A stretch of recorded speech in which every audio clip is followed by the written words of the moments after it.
bem-vindos ao Raio-X da Questão CBR Podcast. Neste espaço, vamos abordar temas que podem impactar de alguma forma na maneira de lidar com as nossas escolhas profissionais e pessoais. Como você gostaria que fossem os teus próximos 10 anos de vida profissional? Iguais aos últimos 10? E se forem diferentes? Diferentes como? Você já pensou nisso? Te convidamos a refletirmos juntos sobre o nosso futuro. Eu sou a Aline Guimarães e você está ouvindo o Raio-X da Questão, um podcast do CBR. Este episódio especial acontece em parceria com a Unifesp. Nossos moderadores são os doutores Giuseppe de Ippolito e Davi Shigeoka. E nossos convidados especiais são os doutores Emerson Gasparetto e Ronaldo Baroni. E o tema não poderia ser mais alinhado com esta editoria, o radiologista de hoje e do amanhã. E hoje, de forma especial, você vai acompanhar aqui, no formato de podcast, uma conversa que nasceu ao vivo, numa live, trazendo a espontaneidade, as reflexões e os insights daquele momento, agora adaptados para você ouvir quando e onde quiser. Bom, então eu queria dar bom dia a todos. Estamos aqui de volta, mais um ano, abrindo essa sessão aqui na companhia do meu colega Davi Shigeoka, para a gente avançar em temas não somente da radiologia abdominal, mas também outros que são afeitos a qualquer radiologista que tenha interesse na nossa especialidade. Então eu vou começar a sessão de hoje dizendo que a medicina e a radiologia está mudando com uma rapidez como há muito não se via. Na nossa especialidade não víamos um momento tão aberto a mudanças e com tantas oportunidades e ameaças desde a década de 1980, quando chegaram no país a ultrassonografia, a tomografia, a ressonância magnética, que transformaram a especialidade. Aquela eu considero que foi a idade de ouro da radiologia. Hoje é evidente que esse ambiente de mudanças gera uma certa ansiedade para radiologistas que estão se preparando para ingressar na carreira e também para aqueles que já estão há muito tempo na estrada, assim como eu. Então, esse cenário nos motivou a fazer uma reflexão. Quem é o radiologista de hoje? O que ele busca? Onde ele trabalha? O que ele faz? Como ele exerce a sua atividade? E como poderá ou deverá ser aquele radiologista do amanhã? Para essa discussão, trouxemos duas referências da nossa especialidade. Ambos trilharam uma carreira que combina realizações acadêmicas, de gestão, de inovação, educação, e são internacionalmente reconhecidos pelos seus méritos. As suas trajetórias os qualificam para tecer uma análise inteligente e abrangente sobre a atuação do radiologista de hoje e o que podemos esperar para os próximos anos. Então, para essa conversa, nós trouxemos o Ronaldo Baroni, que é professor pleno da Faculdade de Ciências Médicas, Ciências da Saúde, Albert Einstein, gerente médico do setor de imagem do Einstein Hospital Israelita, diretor de Relações Internacionais do CBR e também um excelente radiologista. E trouxemos também o Emerson Gasparetto, que é ex-professor da UFRJ, ex-CEO do DASA Hospitais e Oncologia, fundador da Union Health Institute e da MD Educação e, não por acaso, também um excelente radiologista. Bom dia, Emerson, bom dia, Ronaldo, obrigado por aceitarem o nosso convite. E eu estou aqui com o meu colega Davi Shigeoka para moderar esta mesa redonda, que singelamente intitulamos O Radiologista de Hoje e do Amanhã. E para a gente iniciar essa conversa, peço para cada um de vocês iniciar descrevendo o radiologista de hoje. Quem é esse cara, Ronaldo? Quem é o radiologista de hoje? Bom dia, Giuseppe, bom dia, Davi, bom dia, Emerson, bom dia a todos que estão nos assistindo. Primeiro, eu queria agradecer o convite. Eu participo das reuniões da Unifesp, lá se vão alguns anos, então, como eu sou um radiologista de ontem, eu não sou nem de hoje, nem do amanhã, eu sou um radiologista de ontem, eu frequento essa reunião há pelo menos 20 anos. Então, é um prazer, um privilégio estar aqui com vocês mais uma vez. Giuseppe, quem é o radiologista de hoje? O radiologista de hoje, ele tem uma particularidade. Se a gente pegar historicamente, né, o radiologista, no meu início de carreira, eu vivenciei uma radiologia de empreendedores, né, de donos de clínica. Eles montavam seu negócio, se juntavam, montavam um consultório de ultrassonografia, montavam uma clínica de imagem de múltiplos métodos. Logo depois disso, eu vivenciei um modelo onde você trabalhava para essas grandes clínicas ou grandes hospitais. Então, ele era um radiologista com vínculo, uma identidade acadêmica ou uma identidade de um grande serviço onde ele emprestava todo o seu tempo. Depois nós vivemos uma época de uma radiologia onde as pessoas tinham mais de duas posições, uma acadêmica e uma privada. Eu e você vivemos isso, o Emerson viveu isso, o Davi, então a gente tinha que ter um sustento na radiologia privada. E aí, de alguma forma, a radiologia foi caminhando para o radiologista de hoje, ele ser praticamente um radiologista autônomo. Ele é uma empresa, na verdade, ele tem uma empresa uniprofissional, multiprofissional, mas ele presta serviços de forma quase individual a mais de um empregador. Então, ele está lá, ele trabalha em mais de um local, às vezes em 4, 5. Nós já vimos um colega que participou de um webinar, ele tinha 8 vínculos, trabalhava em 8 diferentes CNPJs que o pagavam.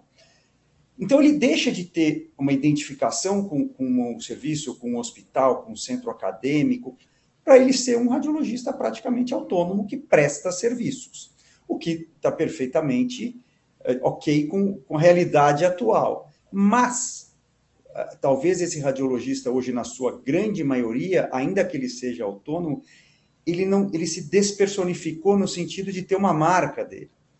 Então, hoje o Giuseppe, que era o Giuseppe, é o Giuseppe, todo mundo conhece o Giuseppe, sabe quem ele é, o que ele já criou, o que ele faz, o que ele publicou.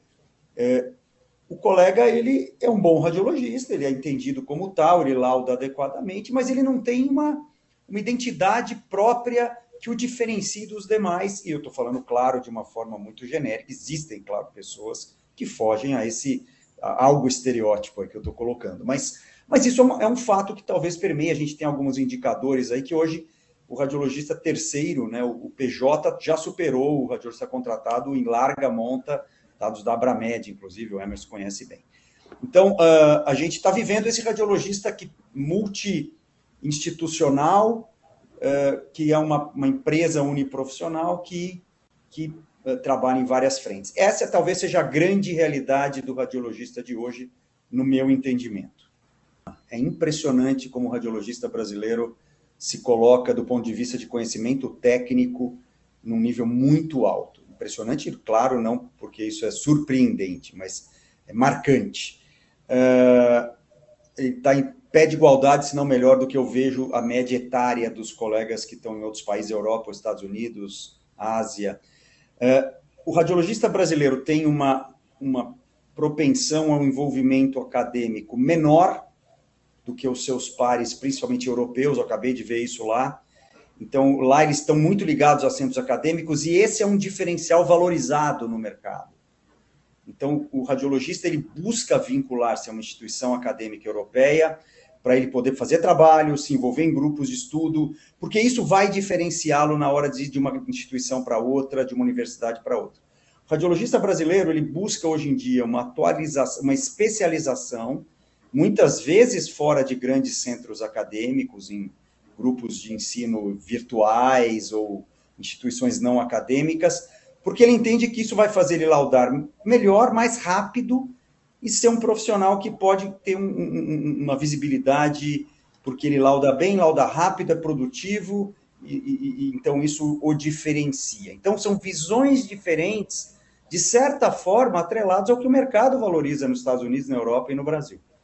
Porque aqui no Brasil, Ronaldo, na nossa época, quando digo na nossa época, quando a gente ingressou na especialidade... Mas nós já sabemos que nós somos de gerações diferentes, a gente viu isso. Ele sempre fez questão de deixar isso muito claro. Baby boomers e X são gerações diferentes. Olha, ele faz questão, Emerson, ele não me deixa esquecer que nós somos de gerações diferentes. Quando a gente iniciou, Ronaldo, na especialidade, nós também tinha uma forte pressão interna e externa para a gente estar filiado a alguma instituição universitária, e a gente fez a nossa carreira, a nossa reputação, né? Nós fizemos na universidade. Hoje a gente percebe que não só radiologistas, mas os médicos em geral, brasileiros, né? São muito mais pragmáticos e querem retorno a curto prazo, que certamente não acontece na carreira acadêmica, né? E aí eu aproveito, enquanto o Emerson está se organizando para entrar, né? Aí a gente já vai entrando um pouquinho sobre as oportunidades e as ameaças do radiologista de hoje e do amanhã, né? Na minha época, eu vou falar então na minha época, né? A grande ameaça, na verdade, naquele momento, era a gente ficar por fora do que estava acontecendo, os avanços, né? Eu vi que colegas nossos mais de uma geração anterior à minha, que não soube abraçar, né, Davi? Não soube abraçar a tomografia e a ressonância, né? Acabou diminuindo muito as suas oportunidades de trabalho. Essa era a grande ameaça naquela época, né? Você tinha que rapidamente abraçar esses novos métodos para poder estar na onda, né? Estar empregável, aproveitar as melhores oportunidades. Que eram, evidentemente, como você falou, se tornar sócio, né? O dono do negócio, como muitos de nós acabaram se tornando naquela época. Depois a gente acabou sendo engolido pelas grandes corporações, mas essa é outra história. E hoje, Ronaldo, quais são as ameaças e as oportunidades e o que você enxerga no médio e longo prazo? A gente fazer uma análise SWOT da radiologia aqui, né? Forças, fraquezas, oportunidades e ameaças. Vou passar a bola para o Emerson. Emerson, aqui a gente está falando sobre ameaças e oportunidades para o radiologista de hoje. Eu fiz um paralelo, né? Quando a gente começou na profissão, em diversas épocas, evidentemente, mas qual que eram as oportunidades e as ameaças, né? As oportunidades, por exemplo, era ser sócio de um grande serviço de radiologia ou criar o próprio serviço. Hoje em dia, Emerson, quais você enxerga que são as principais ameaças e oportunidades para o radiologista de hoje? Nem estou dizendo quem está começando na carreira, mas de uma forma geral. E o que você enxerga para os próximos anos, nesse contexto? Tá. Bom, primeiro, obrigado, José. Sempre um prazer estar aqui. Desculpa a falha técnica. Antes de falar sobre isso, José, só queria falar uma coisa. Eu super concordo com o Ronaldo sobre o radiologista de hoje, mas tem um ponto que eu acho que é interessante, que eu acho que a cada geração que passa, o radiologista tem se afastado do paciente e do médico referência. Isso vem com a teleradiologia, isso vem agora, como o Ronaldo falou, com os médicos autônomos, e para mim isso talvez o primeiro desafio, primeira fraqueza do radiologista atual, né? Bem ou mal, a proximidade com o colega, a gente é médico de médico, né? Bem ou mal, a proximidade com o colega fez nós nos tornarmos conhecidos, como o Ronaldo falou. E a proximidade com o paciente torna nós como um ativo muito mais relevante, porque o paciente procura e o médico procura a gente, que são nossos clientes, né? Então, eu acho que, olhando, é super importante, a gente tem uma facilidade muito, muito grande de olhar para as nossas fortalezas e nossas fraquezas. Na análise SWOT, você olha para o mercado. E aí que está o pulo do gato para mim. A gente é muito bom de olhar para dentro, é muito ruim de olhar para fora. A gente tem olha para fora, né? Então, quando a gente criou a teleradiologia, do ponto de vista de mercado, foi muito bom, né? Muita gente trabalhando em casa e tal, mas a gente se tornou menos necessário, porque a gente se afastou dos nossos clientes, sejam eles médicos ou pacientes. Então, eu acho que quando a gente olha fortalezas e fraquezas, o radiologista ainda é um médico com raciocínio clínico forte e com uma base tecnológica forte. Eu acho que isso gera muito valor para o colega. Além disso, uma outra fortaleza é essa fortaleza tecnológica no momento que a gente vive. Se a gente olhar, provavelmente 80%, 90% dos médicos hoje que se destacam em inteligência artificial são radiologistas, né? Muitos até da sua escola aí, né, José? Ontem, por acaso, eu conversei com um deles. Então, isso assim, o radiologista, ele gosta de tecnologia. Eu lembro que eu fiz radiologia, parte da minha escolha foi por causa da ressonância. Eu achava a ressonância uma coisa incrível. E queria mexer com tecnologia. Então, acho que isso é uma fortaleza, esse viés tecnológico que vai vir cada vez maior. E, como eu falei, eu acho que a fraqueza hoje é a distância do médico e do paciente. Eu falei nesse final de semana no evento que eu estava, com radiologistas também, que na minha posição executiva anterior, tinha alguns radiologistas que eu tinha que botar tapete vermelho para eles todos os dias. Porque se esse cara sai da minha empresa, ele leva com ele um volume muito grande de receita. E isso é ruim para o negócio. Então, essa relação que parece uma coisa chata, não, aí vários colegas, mas eu não ganho por isso. Não, talvez você ganhe o que você ganha por causa disso. E às vezes é um pouco aqui do que vem junto. Então, a fraqueza para mim é a distância que a gente tem tomado do paciente, do médico.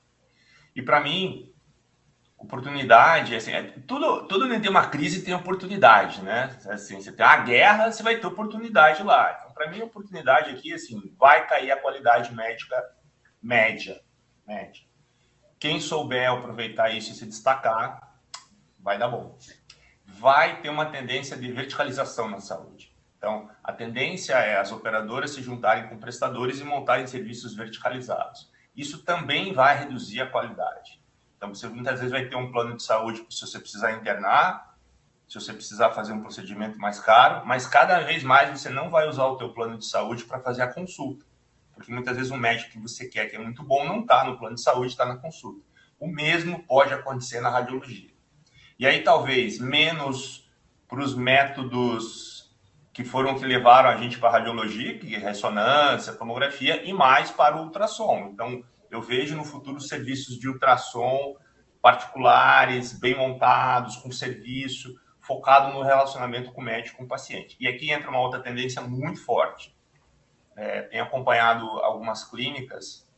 No passado, uma boa clínica médica, uma especialidade, ela tinha referência e contra-referência de colegas, né? Hoje em dia, a referência é contra-referência de pacientes. 90% dos casos hoje de uma nova consulta é um paciente que indicou. Mais uma oportunidade para a gente. Então, algumas que eu vejo. Você comentou, Emerson, e eu também gostaria de ouvir o Davi um pouquinho, ouvir a opinião dele, né? A questão da queda da qualidade, né? E, evidentemente, a gente sabe que estamos passando, nesse momento, por uma fotografia da realidade da educação médica no Brasil, né? Quando você tem quase 500 faculdades de medicina, 490 e poucas, dessas quais mais de 350 já formaram a primeira turma. Somos o segundo país do mundo com mais faculdade de medicina, só perdemos para a Índia, que tem 7 vezes uma população, né, quase 7 vezes maior do que a nossa, 6 vezes maior que a nossa. E a gente vê que tem muitas faculdades que não conseguem formar, né, médicos de qualidade minimamente satisfatória. Então, Davi, eu queria ouvir você também, enquanto um cara ligado à academia, né, e à nossa universidade, né? Você enxerga nisso uma oportunidade para o radiologista, para os radiologistas, e não somente para os bons radiologistas, que claro que sempre terá, mas para um radiologista de uma maneira geral, como bengala, né, digamos assim, como muleta para tantos médicos que eventualmente não estão sendo formados como deveriam e que apresentam fraquezas, fragilidades. Bom dia a todos. Hoje a minha participação é mais no sentido de receber nossos convidados, né? Dar boas-vindas aos nossos residentes também, fellows. Então, um prazer estar com vocês aqui. E essa ideia da qualidade, né? Que é bacana o Giuseppe abordar isso. Eu sou defensor aí, né, da boa formação do radiologista. Historicamente, a gente tinha uma formação adequada e hoje, com essa proliferação de muitas faculdades médicas, né, consequentemente, novos programas de residência e oportunidade de trabalho, a gente vai ter que regular isso, né, Giuseppe? Vamos ter que ter as ações do CBR, de especialidades, né, para tentar fazer isso. Mas quem regula mesmo é o mercado, né? Então, a gente vai ver uma camada aí de pessoas mais capacitadas e outras aí que vão ficar à margem, né? Como disse o Emerson. Acho que cabe também às nossas instituições de especialidade tentar regular. E nós, como professores, né, de instituições de formação de residentes, fortalecer isso, né, dar ênfase aos nossos programas. Obrigado, Davi. Eu vou aproveitar, eu queria perguntar para o Ronaldo o seguinte, eu sei que o Ronaldo é um fã de mentoria, né, de programa de mentoria, de desenvolvimento profissional, né? E eu te perguntaria o seguinte, Ronaldo, a gente elencando uma série de características, vou citar quais, que são desejáveis para um radiologista prosperar na carreira, né? Se desenvolver na carreira.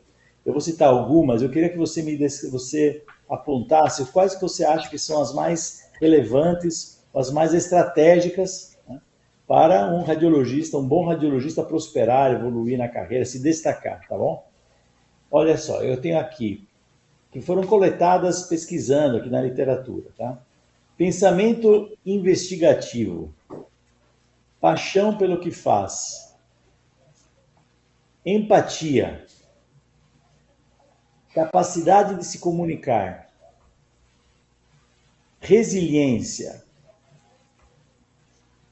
capacidade de trabalhar em equipe, fluência digital, inteligência emocional e conhecimento teórico.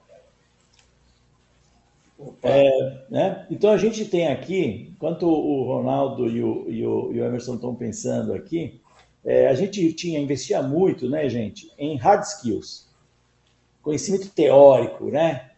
Protocolos de exame, diagnósticos diferenciais, contraindicações, né? Esse era o nosso arcabouço de conhecimento que a gente foi adquirindo ao longo da faculdade, da residência, do fellow, da pós-graduação, então, né? Mas hoje parece que o que diferencia os radiologistas é muito mais os soft skills, competências, por exemplo, que a gente pode chamar de competências comportamentais, como esse hard skill, que evidentemente que a gente precisa ter. Então, Ronaldo, você teve aí um tempinho para pensar, e eu queria também depois ouvir o Emerson, né? Então, entre essas características, claro que não podem ser todas importantes, mas se você tivesse que destacar 3, a teu modo de ver, né? Entre pensamento investigativo, paixão, empatia, comunicação, resiliência, trabalhar em equipe, fluência digital, inteligência emocional, conhecimento teórico, quais são as que se destacariam? Legal, excelente provocação, Giuseppe. Eu tomei nota que talvez eu tenha perdido alguma. Vamos lá, vamos dividir entre hard skills e soft skills, como você colocou. Primeiro, das hard skills, eu colocaria no topo do ranking o conhecimento, você colocou como conhecimento teórico, mas o conhecimento técnico, digamos assim, que inclui teoria e prática, ele tem que existir e eu colocaria no ranking. Porque um radiologista mal formado, não especializado, é muito difícil. Ou ele é um roleiro da radiologia.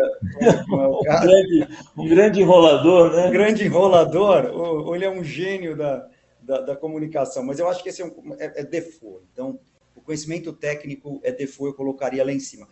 Mantendo nas hard skills, por exemplo, a fluência digital, eu colocaria lá para baixo. Eu não acho que o radiologista precisa ser versado em tecnologia para ser bem sucedido na profissão, e mais, ele pode se envolver em tecnologia não sendo. Eu sou um bom exemplo disso, eu estou longe de ser um geek e me envolvi com projetos de IA, desenvolvimento de softwares, com o meu conhecimento radiológico apenas, e me juntei com gente que domina a parte técnica, engenheiro de dados, cientista de dados. E o pensamento investigativo também, eu acho que ele claro, eles sempre se somam, né, as qualidades, mas ele não eu não colocaria no topo do ranking hoje em dia também, ainda que nós aqui todos tenhamos essa ideia de que fazer ciência é uma necessidade, mas você vai ter um diferencial, mas eu não colocaria também no topo do ranking. Então, vamos pegar agora as soft skills, né? Paixão, empatia, capacidade de comunicação, resiliência e trabalho em equipe e inteligência emocional. Eu colocaria, sem dúvida nenhuma, a paixão em primeiro lugar. Você tem que fazer as coisas de forma apaixonada pelo que você faz, a paixão move o mundo, né? E é você acordar de manhã e falar, pô, eu vou fazer aquilo que eu gosto, não tem preço, isso vai te mover a fazer melhor. Eu vou dar um exemplo prático na radiologia disso. Quando eu terminei a residência, já começava a teleradiologia acontecendo, era muito embrionário, depois ela veio com tudo aí alguns anos depois. E aí, logo nessa época que a teleradiologia veio por tudo, isso vale até hoje, de certa forma, alguns colegas escolhiam subespecialidades radiológicas baseadas no fato que o laudo era dado de forma mais rápida, então isso aumentava a sua produtividade diária de exames, e você ganhando por exame, você ganharia mais, ou até ganha mais hoje em dia. Hoje já existe um RVU, né, um pagamento proporcional ao tempo e à complexidade do exame, mas no começo era um valor padrão. Então, a pessoa fala, vou dar nenhuma depreciação, mas eu vou escolher a radiologia músculo-esquelética porque um laudo de joelho é mais rápido do que um laudo de abdômen total, e na época pagava igual. Mas eu conversava com os meus colegas e 80% da minha turma de residência fez músculo-esquelético, grande parte por isso. Mas se você gosta, é isso que você quer fazer? Não, mas para mim eu vou ganhar mais. Então, você fazer uma coisa sem paixão não tem sentido algum. E a inteligência emocional eu colocaria também no topo do ranking, porque você vai ter que lidar com diferentes perfis, personalidades, colegas, vai ter o perrengue, então, assim, a resiliência tem umas frases de memes que são muito boas, a incrível capacidade de se ferrar e continuar se ferrando, né? Então, assim, você vai ter que absorver que nem tudo vão ser flores, e lidar com isso. A vida é feita de altos e baixos. Então, eu colocaria nesse ranking, Giuseppe, a capacidade técnica, o conhecimento técnico lá em cima, como um default, e eu colocaria dentre as soft skills, a inteligência, a paixão e a inteligência emocional dentro como as principais. Maravilha, Ronaldo, obrigado. Emerson, você quer acrescentar algum outro aspecto que você gostaria de chamar a atenção, uma característica que destaca ou diferencia um radiologista de sucesso, que relevante? Eu levantei uma bandeira que já tenho levantado há um tempo e levantei com mais força ultimamente, que o médico tem que começar a entender mais daquilo que ele nem sabe que não sabe, e aí vem o viés de negócio. Porque de uma forma ou outra a gente está inserido no ambiente de negócio. O Ronaldo hoje tem parte da sua prática no Einstein, que é uma empresa. Assim como a maioria. Mesmo, seja a gente estando inserido numa grande empresa, seja a gente como profissional liberal, o sarrafo está subindo no mercado. Então, a gente tem que começar a olhar um pouco para o além, e para mim entram os skills de negócio. E aí não um negócio, mas eu preciso saber finança. Não, o básico que a gente precisa saber de negócio para a vida, que a gente não aprendeu, porque a gente tem uma formação muito técnica. Então, para mim, esse é um viés muito grande, né? Assim, que se você olhar os maiores cases de sucesso na saúde, do ponto de vista de criação de empresa, geração de valor, foram feitos por médicos, 100%. Mas por médicos que abriram a sua visão e olharam para o que estava acontecendo além da medicina. Então, para mim, eu tenho falado que é um espectro, que você tem, de um lado do espectro, um empresário, do outro lado do espectro, um médico, e você, muitas vezes, o Ronaldo, muitas vezes, durante o dia, ele tira o chapéu dele de radiologista, de médico, e põe o chapéu dele de empresário e vai lá negociar com o Einstein alguma situação que ele precisa. Depois ele tira de volta, põe o de radiologista e volta. Então, não é ser empresário, mas é ter alguns skills que você precisa, como, por exemplo, um básico que é negociação. Isso que o Ronaldo falou, de que os laudos eram iguais, agora não são, foi uma conquista via negociação. Qual o skill que a gente tem em negociação? Nenhum. Então, a gente olha, e não acho que isso é um skill que tem que ser treinado na faculdade, porque não dá, as faculdades não conseguem nem ensinar medicina hoje em dia. Mas eu acho que os programas de pós-faculdade, para não falar pós-graduação, deveriam trazer esse viés, que é o que você está fazendo hoje, José. De uma forma ou outra, quem estiver aqui vai falar, opa, Sim. Mas um passo antes disso que o Ronaldo falou, que parece besteira, mas putz, é o que muda no longo prazo e é papo de velho. É a história da paixão. Aham. É a história do autoconhecimento, que é uma palavra que caiu meio, né? Assim, é saber o que você quer. Tenho conversado com alguns radiologistas. Esse dia eu falei com um cara, e o cara fez ITA. Aí ele acabou ITA, ele fez medicina na USP. Aí ele lá, quando acabou medicina, ele criou uma startup. Aí a startup deu errado, ele está fazendo radiologia na USP. Eu falei, cara, mas o que você gosta? O que você é bom? Ele assim, fazer prova. Ele não sabe o que ele quer. Ontem eu almocei com um cara que é radiologista, que é uma fera de IA, mas que falou que talvez quer ser gestor, está estudando negócio, mas ele quer ir para os Estados Unidos, está fazendo os steps, e quer fundar uma empresa e quer ganhar R$250 mil por mês. Assim, é claro que Não vai dar certo. pode ter que o teu viés é ser milionário, tá tudo bem, é o teu sonho, a tua paixão é sempre... Mas escolha e foque. É isso aí. Escolha e foque. Porque se você tentar abraçar muito, não vai rolar. Vou aproveitar que você abriu essa caixa de Pandora aí. Tem um artigo de uns 2 ou 3 anos atrás, publicado no European Radiology, sobre o radiologista, né? As mudanças do radiologista frente a esse mundo de mudanças, né? E foi publicado pelo Colégio Europeu de Radiologia, onde eles desenharam algumas personas ou alguns chapéus para o radiologista. Eu vou citar aqui alguns que foram lembrados nesse artigo, que é o radiologista, é um médico, ele é um comunicador, ele é um integrador, porque ele faz a conexão entre diversas especialidades, eventualmente entre a própria especialidade e o paciente. Ele também é um pesquisador, eventualmente, em algumas situações, é um inovador, você mesmo comentou, né, que muitas vezes inovação, novas ideias, novos projetos saem da área médica e do radiologista, mas ele também é um gestor e ele pode ser um educador, como alguns de nós aqui são ou já foram, né? Então, entre todas essas que a gente acabou de falar, é claro que você não precisa escolher uma delas, porque você está com diversos chapéus, mas se a gente tiver que investir, né, em um desses aspectos, né, em quais dessas posições você acha que existirão mais oportunidades no futuro, né, para o radiologista e por quê? E eu já aproveito, Emerson, eu vou te perguntar outra coisa ainda dentro dessa linha. Em algumas grandes empresas tem sido criado o posto de Chief Digital Officer clínico, né? Isso é um profissional híbrido entre TI e medicina, né?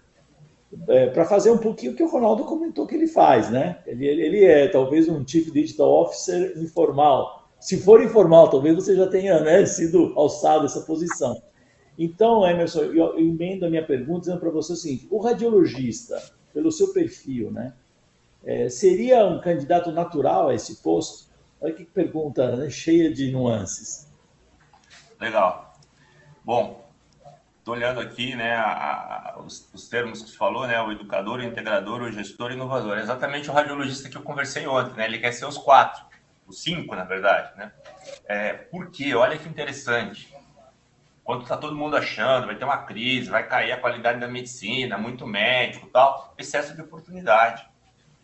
Uma coisa que a gente não falou antes, né?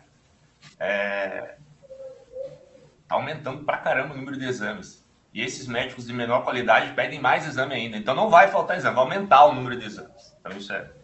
Eu acho o seguinte, em todas elas tem oportunidades. Educador. Eu imagino que o educador assim, vai mudar completamente a formação médica pós-faculdade nos próximos anos. Para mim, a residência vai sofrer uma fortíssima concorrência, com boa qualidade de formação no médio prazo, no curto talvez não, mas que da mesma forma, como não abre, o que impede daqui a pouco, Giuseppe, de você se aposentar na Unifesp e junto com um serviço privado de radiologia abrir uma formação em radiologia de altíssima qualidade, que é o que você tem. Nada impede. Não acho que vai ter como regular isso. A gente já viu agora nascendo a Organização Médica Brasileira para brigar com a OAB, e eu não acho que as instituições médicas vão ter força para brigar com isso. Porque o Brasil é um país tão grande, como é que você vai regular o radiologista que está lá no interior do Amapá? Então, eu acho que educador é uma coisa que, talvez de todas, é uma das que tem maior potencial de mercado. Porque você tem um vento a favor de 50 mil médicos entrando no mercado por ano e você completa aí umas 14, 15 mil vagas de residência. Integrador, é o que eu falei, os grandes serviços, as grandes empresas, elas vão precisar desse integrador. Porque a medicina, a radiologia é uma área da medicina de integração. Se o Ronaldo parar de se relacionar com os clínicos da instituição dele e com os próprios pacientes, né? Então, essa questão da integração, os bons radiologistas, tipo assim, ó, naquela análise interna, mas eu quero ser radiologista. A minha paixão é pegar um exame complexo, tal. Então, seja um integrador. Não seja um laudador que mora em Portugal e faz tele. Não seja, vai dar ruim esse negócio aí. Então, integrador vai ter uma oportunidade, porque a galera está correndo muito para as outras coisas. Vai faltar o bom radiologista. Aí, quando você olha para o gestor, eu tive esses dias com o Paulo Moll, CEO da Redditor, e ele falou, Emerson, o cara, para ser diretor do hospital, tem que ser médico, cara. Não adianta. E é mais fácil, isso o Edson me falava em 2010, quando eu comecei minha carreira executiva. É mais fácil ensinar negócio para um médico do que medicina para um gestor. Então, vai ter muita oportunidade, porque os negócios vão continuar crescendo, então vai ter oportunidade.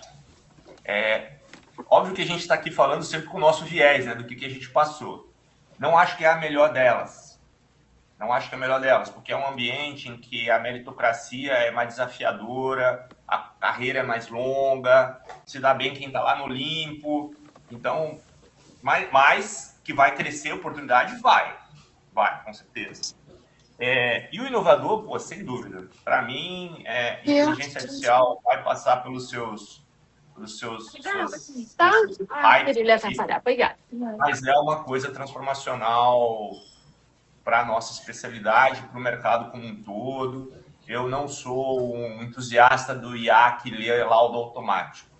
Eu sou um entusiasta do IA que elimina a burocracia, que faz com que, se a gente olhar nos últimos anos, desde que a gente migrou, eu peguei um pouco da migração do filme, botar filme ali, para o PACS. A nossa produtividade não aumentou por conta disso, piorou, porque é mais coisa para preencher, é mais coisa para clicar. Então, se IA desburocratiza isso e usa os minutos, os segundos do nosso cérebro para dar o laudo mesmo, que isso aqui, constrói o resto para mim, vai ser golaço. Giuseppe, posso complementar aqui? Por favor. Vou seguir na linha de raciocínio do Emerson. Acho que nós aqui na tela, nós quatro, a gente, de certa forma, somos contemporâneos, e assim, a gente teve uma ideia de que buscar habilidades adicionais à técnica não era só uma necessidade, mas era quase um caminho natural. Então, assim, acabando a residência, nós nos rapidamente tornávamos educadores, pesquisadores e experts, né? Fazemos uma super especialização. Na sequência disso, nós nos tornamos gestores, empreendedores e agora inovadores, juntando todas as habilidades que você citou. Então, nós adquirimos todas elas e, de certa forma, funcionou na nossa geração. Assim como na geração anterior à nossa, ser um radiologista generalista de excelência funcionava. A gente tem exemplos ainda vivos de radiologistas que eram excepcionais em tudo. Com o passar do tempo, não havia mais espaço para um radiologista excepcional em tudo, porque a radiologia se tornou muito ampla, muito especializada. Então, nós já pegamos uma geração onde nós nos especializamos, mas nas habilidades outras, nós fazemos tudo. E ainda fazemos. Hoje em dia, é muito difícil você fazer tudo. Gestão, inovação, empreendedorismo,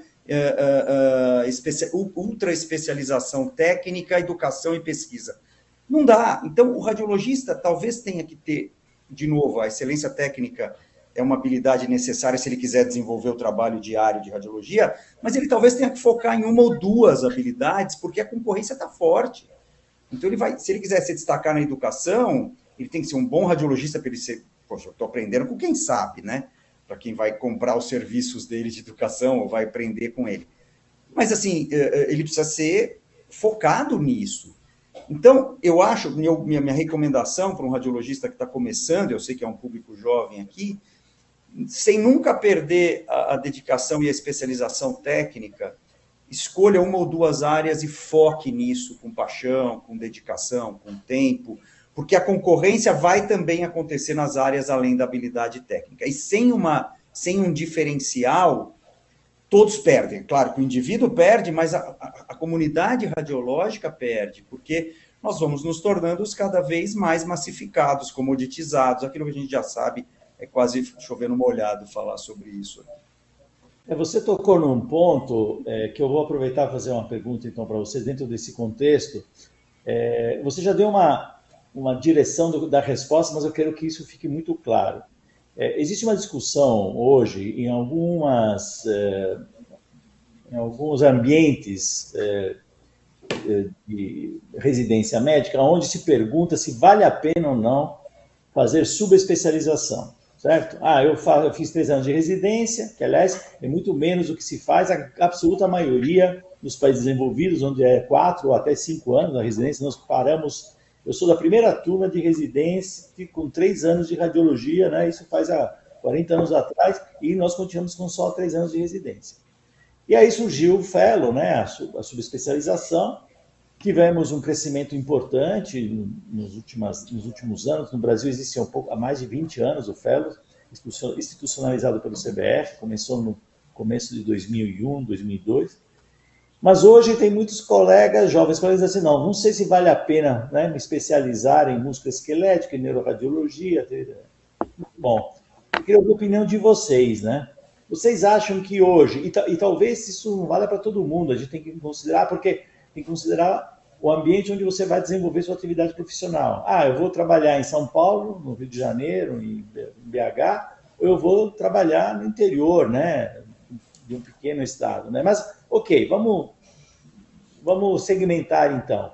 Eu queria ouvir de vocês um pouquinho como é que vocês enxergam isso da subespecialização hoje e para o futuro. Só fazer um parênteses, ainda hoje eu lembro de uma conversa que eu tive com o Emerson no CBR, lá, o último CBR lá em Curitiba. Ele foi um samurai. Ele falou, não, tem a hiper subespecialização, os caras vão ficar... Eu lembro, Emerson, você me contado, o cara especialista em fazer infiltração de interfacetária, né?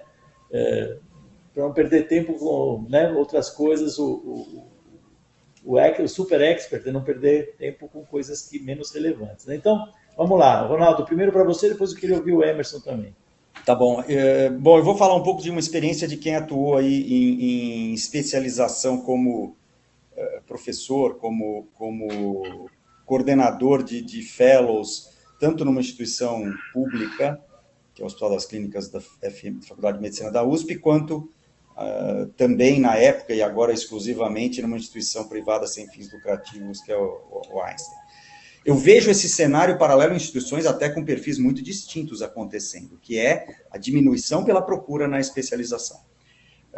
E aí não é exclusivo de um mercado mais público ou mais privado, acontece linearmente. E aí, da onde vem essa queda pela procura? A gente tem muito na cabeça a ideia de que é geracional. O jovem, ele não quer, ele não tem dedicação, ele quer as coisas rápidas, ele quer ganhar dinheiro, então ele não se especializa porque ele vai trabalhar. Tem esse fator? Tem. Mas esse não é, de longe, eu acho que talvez o mais importante. Existe um círculo vicioso, e eu volto nas 494 faculdades de medicina do Brasil, que você coloca no mercado um número grande de radiologistas e você tem um funil da residência e depois um funil da especialização. Você não tem vagas de residência suficientes, principalmente de boa qualidade. Então, para você... E aí eu vou colocar o ponto do endividamento como um fator adicional nesse sentido. O aluno entra na faculdade de medicina, a grande parte é privada e ela não é barata, então ele se endivida até no cursinho antes para entrar, depois na faculdade, depois ele faz um cursinho para residência médica e agora tem cursinho para entrar no fellow. Então, ele está endividado em constância. Então, quando ele acaba a sua formação na faculdade de medicina, por exemplo, ele tem dívida para pagar. E ele fala, poxa, não é que eu não queira, eu preciso trabalhar. trabalhar, ganhar dinheiro, dar plantão, para depois eu pensar numa especialização. Então, está se criando um círculo vicioso extremamente perverso de que você, somado a uma questão geracional, que está fazendo que as pessoas busquem menos especialização. Então, a minha resposta é: se vale a pena buscar? Sim, vale a pena. Eu acho que é muito desejável você fazer uma especialização, porque é o fator principal, já coloquei lá atrás, de diferenciação, você ter uma excelência técnica. O quanto você vai se especializar, super, hiper especializar na adrenal esquerda ou na desmielinização congênita, depende do mercado que você está também, né? Então, se você está no mercado ultra especializado de um centro de excelência numa capital, ou você quer ir para fora do Brasil, você vai buscar uma hiper especialização na sua área. Se você está numa cidade onde requerem de você que você tenha uma habilidade mais generalista, você vai fazer outras coisas também com competência, você não vai poder ser um ultra especialista. Então, especializar sim, super especializar depende, mas a gente tem que contextualizar isso num cenário econômico e geracional. E eu aproveito, então, antes de passar a palavra para o Emerson, porque você tocou nesse assunto, Ronaldo, perguntou, o Arthur Morandim, que é um dos nossos fellows, está perguntando o seguinte: para estimular a subespecialização e ela ser valorizada no mercado, se o CBR deveria conceder mais títulos de subespecialização em diversas áreas, eu quero dizer, né? Como já vem fazendo com a neuroradiologia, por exemplo, radiologia mamária. Então, ter o subespecialista em radiologia abdominal, medicina interna, do músculo esquelético, não somente em neuroradiologia, né? Como é que você acha que isso é pertinente? Você acha que é um caminho a ser perseguido? Você que está na diretoria do CBR, inclusive. Não, a pergunta é super pertinente. Desculpa, qual é o nome do colega? Arthur. Do Arthur. Pergunta do Arthur, excelente. O Colégio Brasileiro tem essa vocação e essa designação como centro que concede título de especialista. A sociedade que concede título de especialista em radiologia no Brasil, uma prerrogativa da Associação Médica Brasileira, que nós temos muito orgulho de fazer e buscar cada vez mais colegas que prestem a prova de título. É um desafio ter um título de super especialização no Brasil? Primeiro, o Brasil tem poucas sociedades de especialidade radiológica. Citada a Sociedade Brasileira de Neuroradiologia é uma, mas não existe a Sociedade Brasileira de Radiologia Abdominal, a Sociedade Brasileira de Radiologia Torácica, a Sociedade Brasileira de Radiologia Musculoesquelética. Então, esse é um fator, porque uma sociedade de especialidade radiológica, ela fomenta mais. Então, a gente talvez devesse não ter a sociedade, que é uma questão que requer um CNPJ, tem custo, mas você ter grupos especializados que fomentem a subespecialidade, como a gente de fato tem ligado às sociedades radiológicas brasileiras, é muito desejável. Vou te dar um exemplo de como a procura pela superespecialização no Brasil não é tão grande. Ou mais do que a superespecialização, ter um diploma de excelência ou de especialização. O Colégio Brasileiro oferta no Brasil o diploma europeu de radiologia, que é um diploma de excelência. O José conhece, estava na diretoria na época que a gente conquistou isso. Nós passamos a oferecer no Brasil, no mercado europeu, ele é super valorizado. O radiologista que tem esse diploma, porque o nível de aprovação não é alto, então ele é uma prova de excelência. Ele é valorizado na Europa muito, às vezes até como prova de título, esse diploma. E a procura no Brasil inicial foi alta e ela foi declinando, porque o mercado radiológico brasileiro não valorizou esse diploma de excelência como a gente imaginou que pudesse valorizar. E o mercado brasileiro também não está valorizando o diploma de superespecialidade. Então, mesmo que a gente tivesse um diploma, um título de especialista em radiologia torácica, será que o mercado vai pagar mais e o radiologista vai ser valorizado por esse diploma? Neste momento, eu entendo que não. Então, a tarefa para o CBR, a gente está buscando isso, é a valorização profissional no sentido de não aceitar valores de remuneração que não sejam condizentes com o nível de expertise que nós temos 6 anos de medicina, 3 anos de residência, 2 anos de fellow. Isso é muito valoroso para aceitar um valor de dezenas de reais por um laudo especializado. Então, a nossa campanha, em primeiro lugar, vai ser que o mercado entenda que ser especialista é importante, valorize isso para a gente poder pensar que vai ter uma procura maior por títulos de super especialistas. Perfeito. Gente, nós estamos chegando no final desta nossa sessão, temos um tempo limitado, como tudo nesta vida. Então, eu vou pedir para o Emerson e depois para o Ronaldo fazer o seguinte. Vocês já fizeram isso, talvez subliminarmente, mas eu queria fechar essa sessão, que foi muito rica, como já foi dito aqui pela nossa audiência, com o seguinte comentário. Nós temos muitos residentes e jovens radiologistas, início de carreira, acompanhando essa transmissão, Emerson e Ronaldo. Que conselho você daria para que eles possam prosperar e se realizarem na profissão? Olha aí, Emerson, cuidado com o que você vai falar, hein? O pessoal vai te levar a sério. Tenha bons mentores para você ter boas conversas, para você ter clareza do caminho, seja clareza interna do que você quer, seja alguém que já passou pelo que você passou, para te dar conselhos sobre o que acontece em cada caminho. Não tome a tua decisão baseada no que você acha que tem naquele caminho, que muitas vezes, né, muita coisa que parece legal não é. Para mim, a clareza do propósito, do que você quer, é um primeiro passo, porque qualquer que seja lá o educador, o gestor, o integrador, vai ser duro. Vai ser duro. E se você não tiver clareza com aquilo ali que você quer, quando as dificuldades vierem, você vai questionar o que você está fazendo, vai questionar as suas escolhas. Por isso, quando por trás daquela escolha tem um propósito forte do que você quer, quando vier esse questionamento, você vai passar por ele. Então, para mim, é por aí, José.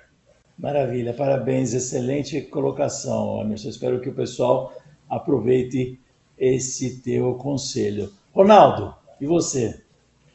Eu vou reiterar a mentoria como algo... E a mentoria real, né? Não a mentoria de discussão de casos radiológicos. A mentoria de carreira, o aconselhamento, isso é fundamental.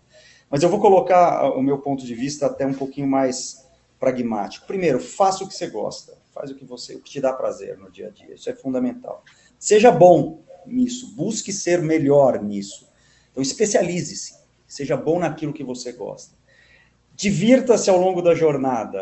A vida é curta e penosa demais para você estar sempre, puxa, a radiologia está ruim, eu ganho mal. Não, assim, a grama do vizinho sempre vai ser mais verde. Se você se comparar, você vai se frustrar. Então, assim, aproveite o que nós temos. Nós temos a mais nobre das profissões. Nós já só por isso somos pessoas felizardas. Nós ajudamos, nossa profissão é fazer o bem para as pessoas, melhorar a vida das pessoas. Eu deveria acordar feliz só de pensar que eu escolhi essa profissão e não outra. E adaptação, acho que adaptação, porque o mercado vai, volta, melhora, piora. Então, se você faz o que gosta, aprimora-se naquilo que gosta, diverte-se ao longo da jornada e é capaz de se adaptar, você vai ser uma pessoa feliz e realizada profissionalmente ao longo da sua vida. Obrigado, Ronaldo. Muito bacana. Isso acho que vale mesmo uma reflexão, né, sobre esses aspectos que você acabou de mencionar. Davi, eu vou te convidar para dar um fechamento aí de luxo na nossa sessão, que foi espetacular, como não poderia deixar de ser. Essa era a nossa expectativa. Eu passo a palavra para você, Davi, trazer aquele fechamento estiloso aí da nossa transmissão. Agradecer novamente nossos convidados.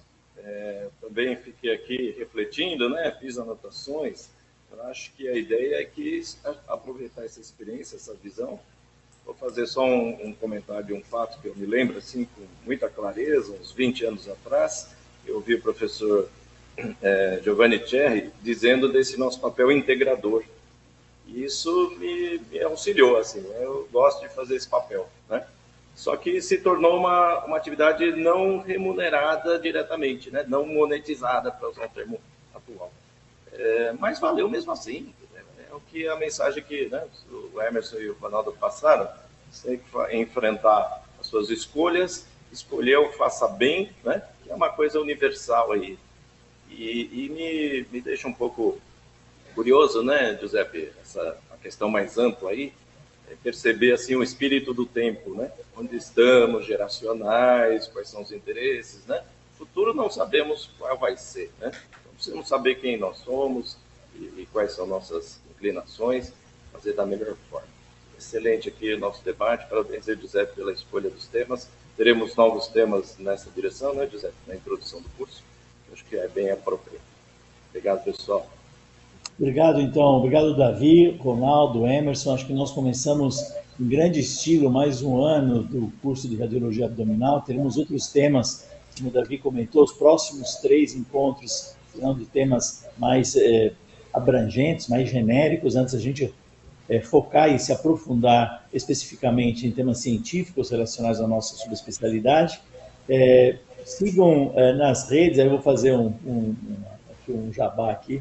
Se vocês me seguirem nas redes, no Instagram, toda semana eu vou postando qual é o tema daquela semana que vai ser abordado, sempre um link aberto, é a democratização, né, a disseminação democrática do conhecimento, é um link aberto, é gratuito, divulguem entre os seus colegas, se tiverem interesse, se isso que nós falamos hoje faz algum sentido, vocês enxergarem valor, prestigiem e divulguem. Mais uma vez, meus queridos amigos, colegas, Emerson, Ronaldo, Davi, super obrigado por estarem conosco aqui hoje. Eu espero encontrá-los em breve, né, presencialmente, porque isso sempre faz e fará a diferença. Obrigado, viu, Emerson e Ronaldo. Obrigado, José.